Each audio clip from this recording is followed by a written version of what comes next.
अब से थोड़ी देर पहले दिल्ली के संसद भवन में आज कांग्रेस संसदीय दल की बैठक हुई।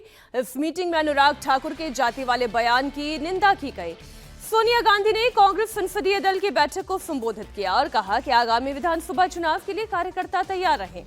4 राज्यों में चुनाव का पूरे देश में असर होगा। दरअसल संसद में जाति पर महाभारत का ये राउंड 2 आप देख रहे हैं। पहले तो बात केवल जातिगत जनगणना तक ही सीमित थी, लेकिन अब जब हर चीज में जाति ढूंढी जा रही है, यहाँ तक कि अगर सेक्रेटरीज हैं उनकी जाति क्या है इस पर तक चर्चा हो रही है। बात इतनी आगे बढ़ गई कि पार्लियामेंट के अंदर अनुराग ठाकुर ने बिना नाम लिए जाति पूछ ली। अखिलेश यादव तक उसके ऊपर नाराज हो गए, कहा कि आप जाति कैसे पूछ सकते हैं। तो ये विषय कितना ज्यादा गंभीर हो गया है ये समझने वाली बात है। हमारी सहयोगी विजय लक्ष्मी इस वक्त लाइव जुड़े हुए हैं। विजय लक्ष्मी, ये जाति वाली महाभारत जो है वाकई में बड़े अलग दौर से अब ये पूरा माहौल गुजर रहा है आज, लेकिन जो संसदीय दल की बैठक हुई है कांग्रेस पार्टी की, उसमें क्या चर्चा हुई है, क्या निर्णय लिया गया है? पहले तो इस जाति वाले बात को कैसे काउंटर किया जाएगा?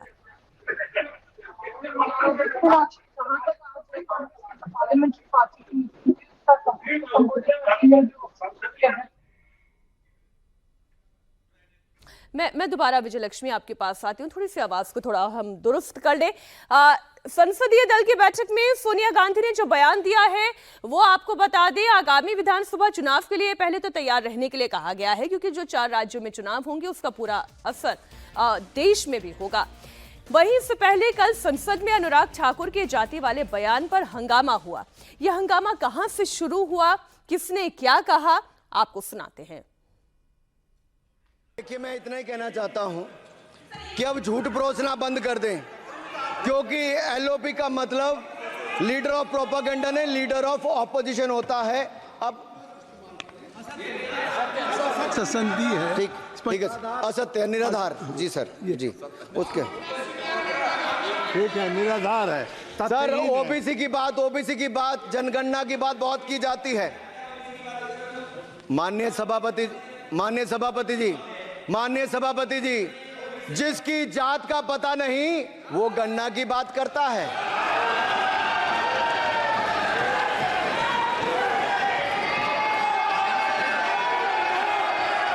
जिसकी जात का पता नहीं वो गणना की बात करता है।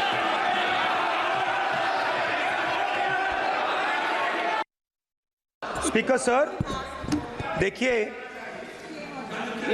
जितना मेरा आप लोग इंसल्ट करना चाहते हैं आप खुशी से करिए, आप रोज करिए, मगर एक बात मत भूलिए, जाति जनगणना को हम यहां पास करके दिखाएंगे।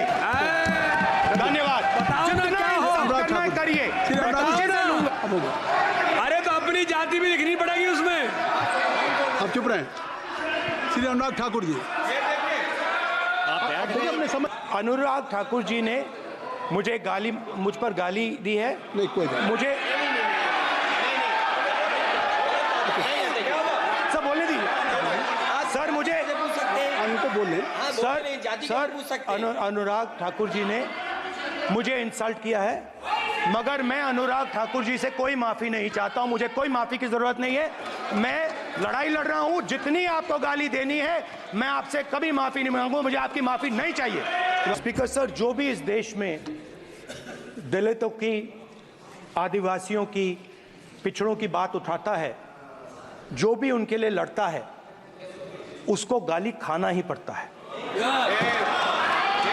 और मैं ये सब गालियां खुशी से खाऊंगा, क्योंकि महाभारत की बात हुई तो महाभारत में अर्जुन को सिर्फ मच्छी की आंख दिख रही थी, उसी प्रकार मुझे सिर्फ मच्छी की आंख दिख रही है। जाति जनगणना हम करा के दिखाएंगे। सभापति महोदय, इनसे ये पूछना चाहता हूं, आपने जाति कैसे पूछ ली, ये बताइए बस। आप जाति कैसे पूछ सकते हैं? आप बताएं, जाति कैसे पूछ सकते हैं? आप पूछ के दिखाओ जाति। तुम आप जाति कैसे पूछोगे? तुम कैसे पूछोगे जाति? आप बैठ। नहीं, जाति नहीं पूछ सकते आप। आपने कह दिया ना। अब आप हमारी आप व्यवस्था जाति नहीं पूछ सकते। आप हमारी व्यवस्था सुन लें, आप मेरी व्यवस्था सुन लें। अनुराग ठाकुर ने बजट पर करीब 45 मिनट तक भाषण दिया। इस दौरान उन्होंने राहुल गांधी पर केवल जाति को लेकर ही अटैक नहीं किया। अनुराग ठाकुर ने राहुल गांधी की समझ को लेकर सवाल उठाए। अनुराग ठाकुर ने राहुल गांधी को एक्सीडेंटल हिंदू, उनके हिंदू ज्ञान को भी एक्सीडेंटल करार दिया। अनुराग ठाकुर ने शशि थरूर की किताब का जिक्र कर राहुल गांधी पर निशाना साधा और उन्हें कौरव पार्टी का सर्वे करार दे दिया। अनुराग ठाकुर ने कहा कि राहुल गांधी को यह भाषण अंकल सैम पिट्रोडा और अंकल सोरोस ने लिखकर दिया होगा। साथ ही राहुल गांधी के हलवा वाले भाषण पर यूपीए सरकार में हुए घोटालों की लिस्ट तक उन्होंने गिरा दी। हालांकि सबसे ज्यादा रिएक्शनरी स्टेटमेंट अगर किसी कर रहा तो वो समाजवादी पार्टी के मुखिया अखिलेश यादव का रहा।